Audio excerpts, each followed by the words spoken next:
So here with tips for choosing the right furniture to take care of all of that is Tamara Robbins Griffith.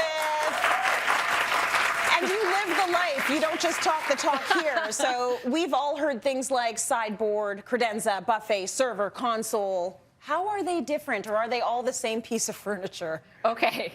No, well, it can be really confusing when you're shopping to know what to call it. Yeah. And frankly, there's no rule book that all furniture manufacturers and retailers play by. But I'm going to take you through the basic important shapes today, okay, and a little bit of how to style them. But ultimately, how I operate in our design firm, what we do is we really recommend for the client, what are the best dimensions that you need here and style, yes, and then what are you going to store in it? And just go by that. So we can talk about the names, yes, but try not to get too hung up on it. Don't get hung up on the name. It's more about, does it fit, and is it going to be functional for you? So yes, let's start with the first piece you've got right now. Yes. We're going to start fairly low. Yes. Yes. Long and low. Long and low. This is the workhorse of the dining room. It's a beautiful workhorse. It's gorgeous. Yes. Both from a styling perspective and a storage perspective. Yeah.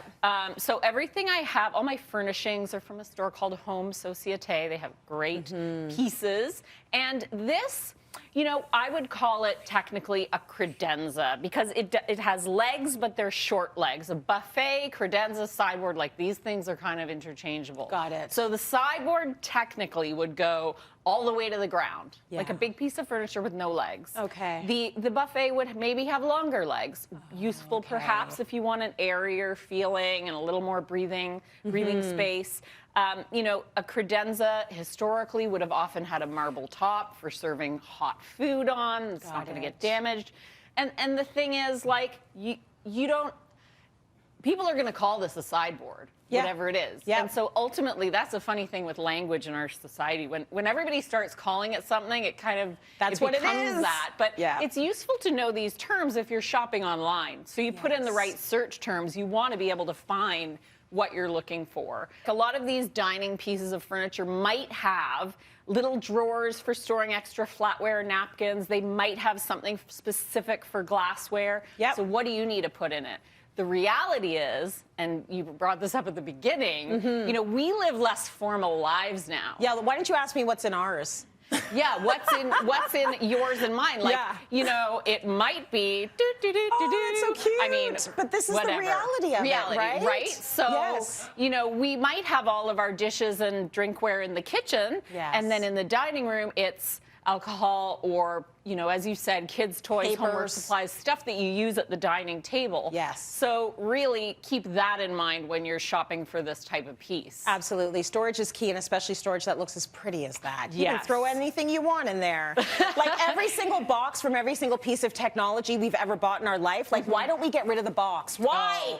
Because they're all in there at home. They're all in there. Oh my God. They're all in there. So how is this different than, let's say, like a media console for your living room? Okay. What would be the difference? So the main difference is that a media console will have some kind of opening at the back for cables and cords. Yes. Now, we have purchased media consoles for our clients' dining rooms, and we have purchased dining room sideboards for our clients' living rooms. You can always have a hole cut in the back if you need to. So something to keep in mind. And most media consoles are actually also around counter height, nice height to place near a dining table. You wouldn't obviously buy a super low TV stand for your dining room. No, you would not. Okay, now moving right along, what if we're looking for something that's like tall and maybe skinny to use in our dining space, maybe like this? Like this. Yeah. And I have something kind of similar to that in my house as well. So you might call this a curio or a cabinet, or in the case where it's two pieces, it might be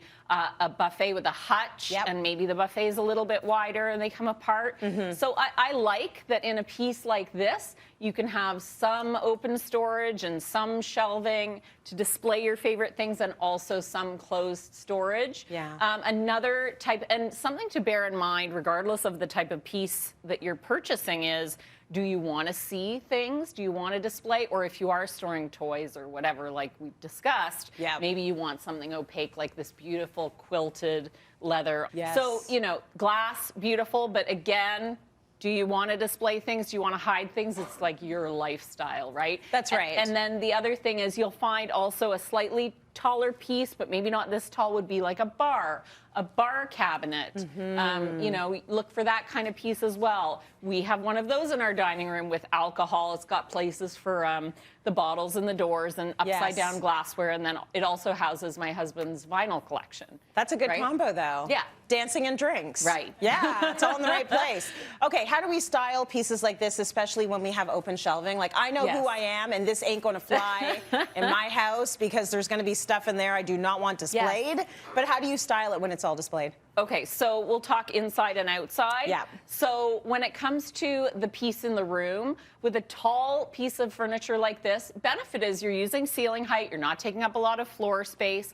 I like to create some symmetry with, you know, a chair on either side or a chair with a small piece of art above it. When it comes to styling the inside, it's like obviously choose your favorite, most beautiful pieces. And then the big mistake I see people making is like tiny little teacups that don't fill up the shelf height. So bear in mind for that. And then, you know, the sideboard, credenza, whatever we're going to decide to call this, you know, choose a focal piece of art or mirror for the center, little bit of height on either side for some balance, and Bob's your uncle. This is, you know, great for seasonal styling too. A designer's dream. Look at the palette you have there to work with. Tamara, thank you so much for that.